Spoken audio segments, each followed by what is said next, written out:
Hey, what's going on, DDO players? Axel here. So today I want to talk about soloing Reaper mode. I've come up with a list of 20 things that helped me out as I was transitioning from soloing primarily hard and elite difficulties to soloing Reaper mode, so I thought they would help you out too. I've put them all also on a list in the description, so there's timestamps there. If you want to skip around to the different topics, feel free to do that. Before I get started, I want to let you all know that I've been streaming a lot on Twitch, so twitch.tv/AxelAlexK. If you want to catch me live, be sure to give me a follow over there and say hi. So let's get started with the list. So number one is get some kind of crowd control on your build that works reliably and preferably makes mobs helpless. So this can be anything depending on your build. Well, not anything, but it can be a lot of different things depending on your build. So it could be a stun like dire charge. It could be you're a caster. It could be things like charm. It could be things like dancing balls. Could be, say, if you're a ranged character, it could be paralyzed. You can also use things like trips or blindness. So through things like falconry, enhancement tree. So there's a lot of different options here depending on your build, but no matter if you're running a melee, a ranged character, or a caster, you need to have some kind of way to use crowd control on the mobs, because the thing about Reaper mode is the mobs are just they do a lot of damage, so you often just cannot take on 6-7 mobs at once. You need to be able to disable or at least make them helpless so that they die really quickly, but you need some way to deal with mobs en masse, and not having any crowd control is going to make things much harder. The other thing to note about the crowd control abilities is you want to make sure that it's actually landing in Reaper mode. So this is going to take some gearing to make sure that you have all of your, say, your stunning DC or whatever you're using, your casting DC. You need to make sure it's high enough to actually be effective in Reaper mode. So just having it isn't enough. You need to make sure that you actually get the gear into your gear set that you need to get your DC to a high enough level to where it's effective. It doesn't have to be no fail, but it should be at a decently high level to where it can be effective. Number two is have some kind of AoE damage ability. Now that could be a lot of different things. So it could be spell casting, things like firewall, fireball. It could be things like strike through if you're two-handed fighting. It could be cleaves. Could be, say, improve precise shot if you're a ranged character or whatever, but you need to have some way to damage multiple enemies at once. Really helps. Maybe if you have an absurd attack speed, you can get away with just attacking one mob at a time, but generally you need to be able to bring down a lot of different mobs at once, because as you might be aware, the best defense in Reaper mode is a good offense. You need to get rid of mobs quickly. Letting them stick around too long, especially with the more dangerous mobs, is likely to get you killed because they just do too much damage. Number three is have multiple ways to heal yourself and on different cooldowns if that's possible. So this is really helpful. There's a lot of situations in Reaper mode where you might run into spike damage, your heal spell might be on cooldown, your reconstruct spell might be on cooldown, and you need alternatives. So there's a lot of different ways, especially through Epic Destinies, that you can get some additional healing. You can get a lot of additional healing, say through, usually there are in your character has multiple ways. I know it can be hard to get this on, say, like if you're running just like a pure fighter or something, but most classes and definitely through Epic Destinies you can get some ways to heal yourself. So whether that's through, you know, Epic Destinies through consecrated ground, or maybe say you're a paladin and you have your cure spells plus you have lay on hands, there's often multiple ways to heal yourself, and you really need multiple ways to heal yourself, because there's a lot of situations where you're taking a lot of damage and your main spell might be on cooldown. You know, if a 4 or 5 second cooldown can be a very long time in Reaper mode, and if you're relying only on one way to heal yourself, you could possibly die because you won't be able to react and heal yourself through some of these really high damage spikes that you face in Reaper.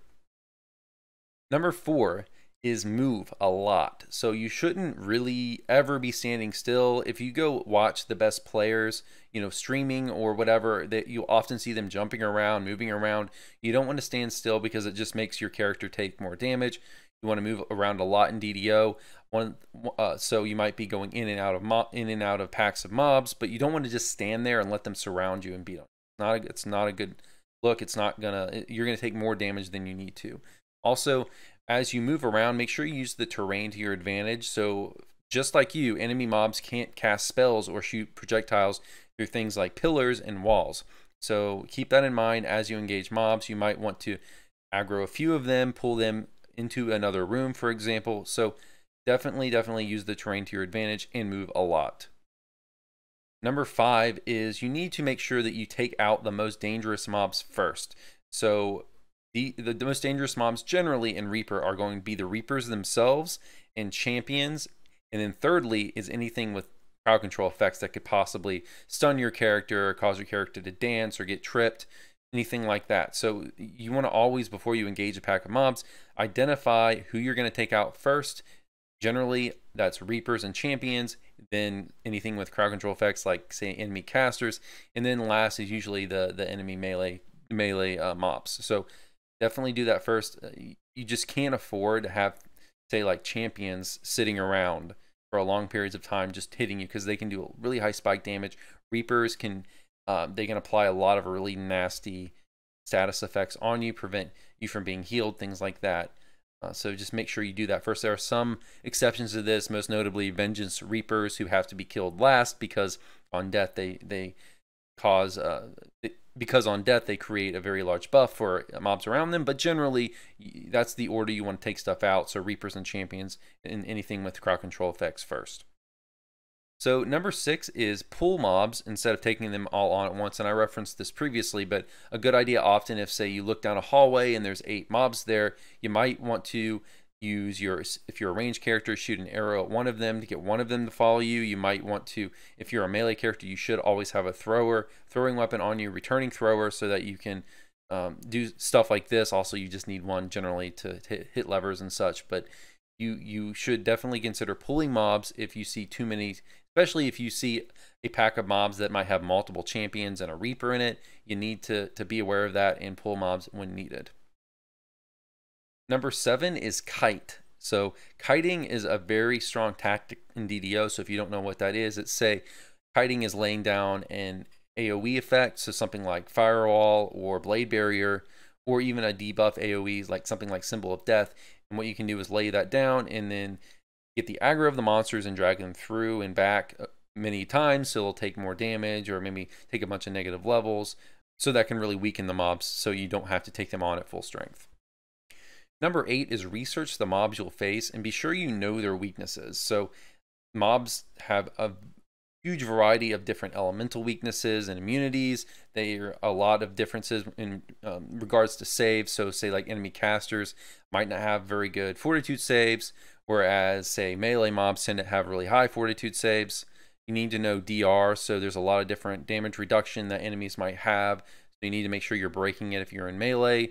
If you're doing much lower damage to a mob than normal, you may not be breaking their DR. And if you don't know the DR of specific mobs, a lot of that is in the DDO wiki, so ddowiki.com, so you can kind of research the mobs in the quest to see what DR breaking effects you need to have on your weapons to actually break through DR.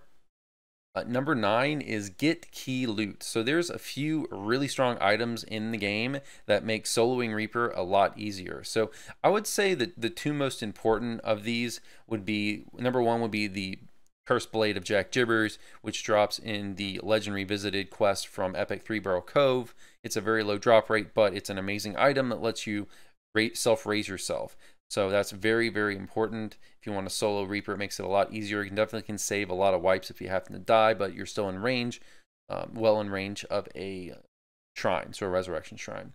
The next, number 2, I would say Harper Pin is also something that's really valuable. This lets you instantly dispel any crowd control effect that hits you. So if you roll a 1 and get held, for example, instead of just sitting there and letting a champion kill you, you'll be able to just click this Harper Pin, dispel the crowd control effect. It saved my life countless times while questing.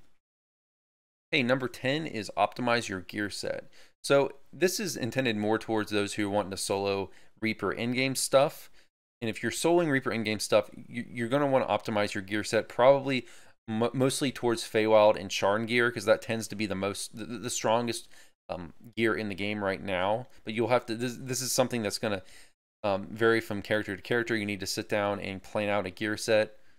You may need to look at what raids you want to run, because a lot of the best weapons in the game, for example, can be in raids.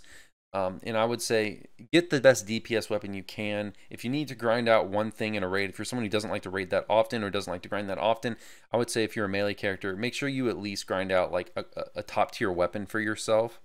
Number 11 is have all layers of defense covered in your gear set. So there are multiple layers of defense in DDO, and the way DDO works is to optimize that. you really need to have everything except like AC, but unless you're a tank. But for most characters, you really need to have pretty much a little bit of everything. So you need to have PRR, you need to have MRR, you need to have incorporality, you need to have dodge, you need to have concealment, you need to have all of these different elements on your character. Not enough to have just PRR and MR. You can't ignore the rest of it. You need to have all of this in your in-game gear set. Number 12, I would say craft several displacement clickies from Heroic Shroud. It's a tier 2 craft. It's not too hard, but it's not too hard to craft these, not too much of a grind. But it is important that you craft a lot of these just because you can give yourself almost, basically permanent displacement. Granted, it's a low duration, but if you have a lot of displacement clickies, you can click it before going into any really tough fight so that you have displacement, which gives you 50% concealment. Now, a lot of the toughest mobs in the game have true seeing nowadays in Reaper mode, but many don't, so it's still very helpful.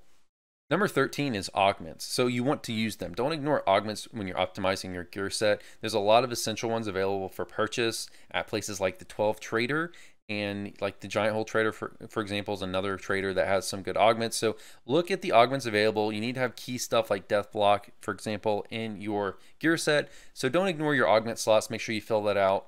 Number 14 is start soloing the easier stuff first and the stuff that you're over level for. So for example, if you want to dip your toes for the first time into soloing Reaper, then start on the easier content. So the way the lockout works in Reaper is that you can be 6 levels over in Epic and 4 levels over in Heroic and still be able to enter Reaper. If you're more than that, you're locked out from the quest on Reaper. So if you're at level 30, if you're at endgame, you can run anything from level 24 and over on Reaper mode. So instead of trying to start soloing the harder content, when you start soloing Reaper, start with stuff like Giant Hold, which is a level 24 quest series, and the High Road pack. These are level 24 quests. It's going to be much easier than trying to solo level 30 quests, so start there. I would say the Giant Hold side quests are the easiest quests to solo on Reaper at level cap, just because they are level 24. The hardest quest to solo, generally the newer the content is, the harder it's going to be to solo, but definitely the hardest ones to solo on Reaper are the newer expansion content, so Feywild and Charn. The mobs there have really high saves, and your crowd controller is going to have a much harder time landing. Number 15 is optimize hotbars and hotkeys. So first of all, you need to have like an O bleep button, so a way to quickly access a heal in case you take spike damage. That you need to have that always mapped to a convenient place on your keyboard or on something like a foot pedal if you use that. I would also encourage you to have an optimized hotbar layout, so make sure that all of your most essential moves and spells and such are very easily accessible. Make sure your key buffs your key buffs don't need to be as accessible, because if you're just buffing them on a non-regular basis, say you just throw them on beginning of the quest, you don't need to have them taking up valuable quick access hotbar space. So make sure the most essential stuff, the stuff that gets you through spike damage, like your heals, is on your most convenient and your most closest buttons to your fingers. Number 16 is get every potion boost that you can. So every little bit helps. So things like Yugoloth potions, things like Commendation of Valor potions, temporary buffs, any of those temporary buffs that you can get through potions really help. Also, make sure that you have a full set of your basic potions that cure your status effects. So things like Cure Disease potions, your Cure Curse potions, things like that. Make sure you are ready to self-heal any status effect. Number 17 is make sure you have all key buffs covered. So things like Death Ward, Freedom Movement, True Seeing, Greater Heroism, things like that that you can get. If you can't get it inherently, you at least can get it from a clicky or an augment or something. Make sure that you have all those key buffs covered. Some of those things are just essential, and say getting held by a web, for example, or getting insta-killed. These are things that obviously are going to make soloing Reaper mode much, much harder. Number 18 is make sure you have a few emergency spell point potions on hand for really tough spots. Even if you have plenty of mana, you might have really tough situations where on rare occasions you might have to chug a spell point potion to actually get through the quest. And I wouldn't recommend, I don't think it's necessary to use spell point potions all the time and buy them from the store en masse or anything like that, but you should have a few on hand at least, just for those really tough situations where you happen to run out and you're on the end fight and you need just one potion to get through the quest. So at least have a few on hand. Don't have zero. Number 19 is get every little boost you can through things like Filigree, Threads of Fate for melee, spell power tomes, things like that, etc. And also Mysterious Remnants for tome turn-ins. Every little bit helps. While they don't make a huge difference, a lot of these things, Filigree being obviously an exception, that's a large power boost. But any of these things that you can think of that you haven't gone after, I mean, I know a lot of people aren't even aware that you can turn in Threads and Mysterious Remnants for melee and spell power tomes. So make sure you're aware of every little thing you can do to boost your character and do it. Number 20 is, and finally, use a hireling for healing if you need it. If you're not aware, hirelings are usable in Reaper mode, and with the healing penalty in Reaper mode, the self-heal penalty, it's often really, really nice to have a hireling in there. Yes, in Reaper mode, they're going to be harder to keep. It's going to be harder to keep them alive. But if you need one to heal you, you can still use one. And because Reaper mode doesn't scale like Hard and Elite, it doesn't make it any harder relatively. So if you're not aware, in Hard and Elite, if you use a hireling, the hireling scales the quest up in difficulty. But in Reaper mode doesn't scale at all. So whether you're soloing or you're running with a full party, Reaper 1 is going to be the same every single time. So there's no reason not to use a hireling if you need one. All right, guys, that is going to be it for this video. Hope you enjoyed. There are probably many things that I missed, and maybe I'll make another video if there are plenty. This is just a list I came up with today. But if you have anything you want to add, feel free to comment below. Would be interested in seeing that as always. Hope this video helped. Hope you enjoyed. Thanks again for watching, everybody. Don't forget to check me out on Twitch if you're interested. And yeah, that's it for the video. See you all next time. Have a good one. Take care.